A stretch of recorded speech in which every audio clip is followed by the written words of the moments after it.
নমস্কার, 7 এবেক নিউজ নেটওয়ার্কে আপনাদের স্বাগত। চলছে সোদপুর রেল উড়ালপুল সংস্কারের চূড়ান্ত পর্বের কাজ। ফলে গত 25শে নভেম্বর থেকে ওয়ান ওয়ে করে দেওয়া হয়েছে সোদপুর ব্রিজের উপর দিয়ে যান চলাচল ব্যবস্থা। এদিন দেখা গেল পূর্ত দপ্তরের কর্মীরা আধিকারিকদের উপস্থিতিতে কাজ করছেন পূর্ণোদ্যমে। 28টি গার্ডারের 56টি বিয়ারিংয়ের বদলের পর এখন চলছে গোটা ব্রিজটির চ্যানেলগুলি বদলের কাজ। প্রায় 33 বছরের পুরনো এই ব্রিজের অবস্থা শোচনীয় হয়ে পড়েছিল অতি ব্যবহারের ফলে। আর মাঝেরহাট ব্রিজ ভেঙে পড়ার পরে ওই ধরনের দুর্ঘটনা এড়াতে ব্যস্ত সোদপুর রেল উড়ালপুল পূর্ণ সংস্কারের সিদ্ধান্ত নেয় রাজ্য সরকার। সেই কাজের ছবি এই মুহূর্তে আপনারা দেখছেন 7 এবেক নিউজের পর্দায়।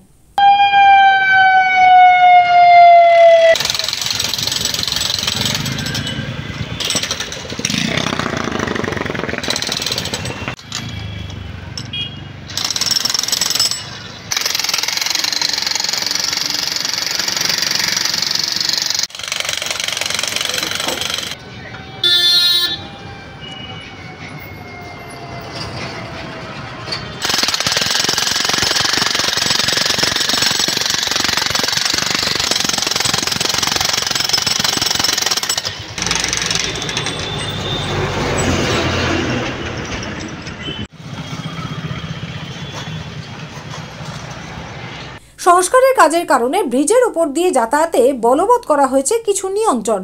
বর্তমানে ব্রিজ ধরে শুধুমাত্র বিটি রোডগামী যানবাহনগুলিকেই চলাচল করতে দেওয়া হচ্ছে। মধ্যমগ্রামী যানবাহন চলাচলের জন্য নির্দিষ্ট করে দেওয়া হয়েছে বিটি রোডের সোদপুর গির্জা হয়ে 8 নম্বর রেলগেট এবং 6 নম্বর রেলগেট ধরে। ফলে স্বাভাবিকভাবেই যান নিয়ন্ত্রণ করতে মোতায়েন করা হয়েছে ব্যারাকপুর পুলিশ কমিশনারেটের বিশাল পুলিশ বাহিনী। দেখে নেব সেই ছবি।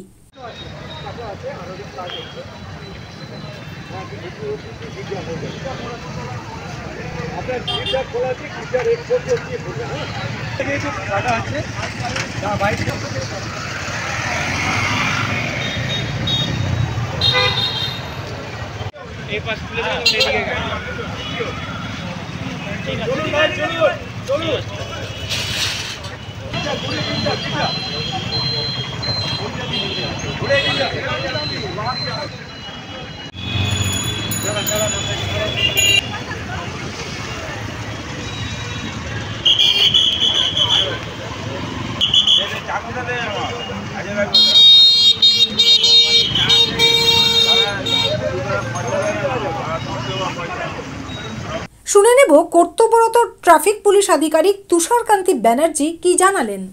পরিস্থিতি সকাল থেকে ভীষণভাবে আমাদেরকে বোঝাতে হচ্ছে জনসাধারণকে, যারা নিত্যদিন এই ব্রিজ আরবি ব্যবহার করতেন, অফিস কাছারি স্কুল বিভিন্ন কারণে কলকাতামুখী এবং বারাসাত মধ্যমগ্রামমুখী, তাদের গাড়ি ডাইভারশন করা আছে।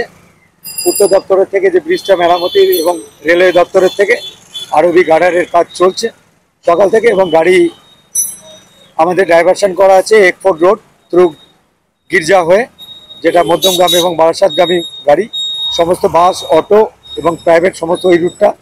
আর যে সমস্ত গাড়ি বারাসাত মধ্যমগ্রাম থেকে আসছে কলকাতামুখী গাড়ি আমরা নিতে পারছি, এক্সেপ্ট গুড ভেহিকেল, কোনো ভারী যানবাহন চলাচল করবে না, সেগুলো আপাতত ডাইভারশন করা আছে। অনলি আপনার বাস এবং রেগুলার যে প্রাইভেট ভেহিকেল এবং টু হুইলারগুলো, কিন্তু কাঁচকলমুখী কোনো গাড়ি বিটি রোড থেকে যাবে না। গাড়ি দুটোই যাচ্ছে আপনার রামচন্দ্রপুর 6 নম্বর রেলগেট আর একফোর্ট রোড গির্জা হয়ে যাচ্ছে। পাবলিকের কাছে পাবলিক তো অনেকেই জানে না, কিন্তু পাবলিক ডোমেনে এসছে, আমাদের নোটিশ করা হয়েছে। উত্তর দপ্তর থেকেও একটা পাবলিক অ্যাড্রেস করা হচ্ছে, মাইক নিয়ে মাইকিং করা চলছে। আমরাও বিভিন্ন জায়গায় আমরা কাট আউট ফেস্টুন লাগিয়েছি যে রাস্তা বন্ধ, রোড বন্ধ। আমরা সাবস্টিটিউট রাস্তা আমরা বলে দিয়েছি কোথা দিয়ে তারা ব্যবহার করবে। আমরা সহযোগিতা কাম্য করি সকলের কাছে, কারণ ব্রিজ মেরামতির কাজ চলছে। এটা অনির্দিষ্টকাল, জানি না কতদিন চলবে। এটা ব্রিজ কমপ্লিট হয়ে গেলেই আবার খুলে দেবে পূর্ত দপ্তর থেকে। প্রশাসনের পক্ষ থেকে এই ব্রিজ বন্ধ থাকাকালীন সাধারণ মানুষ যাতে অসুবিধায় না পড়েন তার জন্য চলছে মাইকিং করে প্রচারের কাজ। এখন থেকে সম্পূর্ণ মেরামতির জন্য একমুখী যানবাহন চলাচল করবে। পূর্ত দপ্তর ব্যারাকপুর ডিভিশনের পক্ষ থেকে জানানো হচ্ছে মধ্যমগ্রামের দিক থেকে কাঁচকলগামী সমস্ত যানবাহন ব্রিজের ওপর দিয়ে চলাচল করবে। সোদপুর বিপিও থেকে মধ্যগ্রামের দিকে সমস্ত যানবাহন সুকচর গির্জা দিয়ে এক্সপোর্ট রোড ব্যবহার করবে। সোদপুর ওভারব্রিজ সম্পূর্ণ মেরামত হওয়া পর্যন্ত এই ব্যবস্থা মেনে চলার জন্য সকলকে অনুরোধ জানানো হচ্ছে। পর্যন্ত এই বিকল্প ব্যবস্থার মাধ্যমে যানবাহন চলাচলের জন্য সকলকে অনুরোধ জানানো হচ্ছে। আপনারা সকলেই জানেন সোদপুর ওভারব্রিজ আমাদের জেলার একটি গুরুত্বপূর্ণ যানবাহন চলাচলের পথ। থেকে সোদপুরগামী সমস্ত যানবাহন রেলওয়ে উদ্দেশ্যে জানানো হচ্ছে সোদপুর রেল ব্রিজ মেরামতির কাজ চলছে, সেই কারণে নিয়ম মেনে মধ্যমগ্রামের দিক থেকে সোদপুরগামী সমস্ত যানবাহন ব্রিজের উপর দিয়ে চলাচল করবে। ওই পদ্ধতিতে যানবাহন চলাচল করবে। ব্রিজ সম্পূর্ণ মেরামত পর্যন্ত এই বিকল্প ব্যবস্থার মাধ্যমে যানবাহন চলাচলের জন্য সকলকে অনুরোধ জানানো হচ্ছে। সোদপুর মধ্যমগ্রাম রুটের এক অটো চালক শুভম রায় কি জানালেন শুনুন। আমাদের এখান থেকে মধ্যমগ্রামের যেটা যায় বিটি রোড থেকে গোলা, যেটাও চলছে, একটা 6 নম্বর রেলগেট থেকে হয়ে যাচ্ছে, আর বিটি রোড থেকে মধ্যমগ্রাম যেটা যাচ্ছে সেটাও যাচ্ছে। প্রশাসন যেরকম ভাবে বলেছে, কেউ 6 নম্বর দিয়ে যাচ্ছে, কেউ 8 নম্বর দিয়ে যাচ্ছে। আমাদের প্রশাসন যেরকম ভাবে বলেছে আমরা সেরকম ভাবেই গাড়ি নিয়ে যাচ্ছি। দুটো রুটই আমরা ব্যবহার করছি। এই যে 8 নম্বরটাই ব্যবহার হচ্ছে, বেশি যে রুটেই হোক 8 নম্বরটা দিয়ে বেশি ব্যবহার হচ্ছে। আচ্ছা, এই যে ব্রিজটা সারানো হচ্ছে, এত বছর পর একদম পূর্ণ সংস্কার হচ্ছে, আপনারা কতটা খুশি? আমরা অনেকেই খুশি, কারণ ব্রিজটা একটা সারানো, তো এটা তো একটা গুরুত্বপূর্ণ ব্রিজ, আমাদের জেলার একটা গুরুত্বপূর্ণ ব্রিজ, তো এটা সারানো অতি অবশ্যই দরকার ছিল। এবং যেটা হচ্ছে এবার সারাতে গেলে যেটুকানি সবাইকে সহযোগিতা করতে হয় সেরকম আমরাও সহযোগিতা করছি প্রশাসনের সঙ্গে। প্যাসেঞ্জাররা প্রথমত যখন গাড়ি ছিল না তখন প্যাসেঞ্জাররা একটুখানি খুঁজছিল যে গাড়ি কোথায়, কিন্তু আমাদের এখানে মাইকিং এর ব্যবস্থা আছে।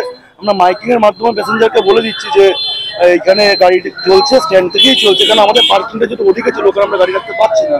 তা সুতরাং প্যাসেঞ্জারকে আমরা অ্যাওয়ারনেস দিয়ে দিচ্ছি এখান থেকে, যে এখান থেকে গাড়ি চলছে, আপনারা এখান থেকে গাড়ি ধরে যেতে পারেন। তা প্যাসেঞ্জাররা খুশি, আসছে প্যাসেঞ্জার। আচ্ছা, এই যে আপনারা ঘুরে যাচ্ছেন, হয় 6 নম্বর রেলগেট না 8 নম্বর, তাতে কি ভাড়া বৃদ্ধি পেয়েছে? ভাড়া বৃদ্ধি তো আমাদের ওরকম ভাবে কোনো হয়নি, সেরকম ভাবে আমরা ভাড়া বৃদ্ধি করিনি। যতটা পারে আমরা যেরকম ভাড়া আছে তার মধ্যে থেকেই আমরা নেওয়ার চেষ্টা করছি। যেরকম আছে তার মধ্যে থেকে, এবার যদি খুব একটা ঘুরে যেতে 8 নম্বর যদি যেতে তাহলে হয়তো 2-4 টাকা হয়তো বেশি আমরা বলছি।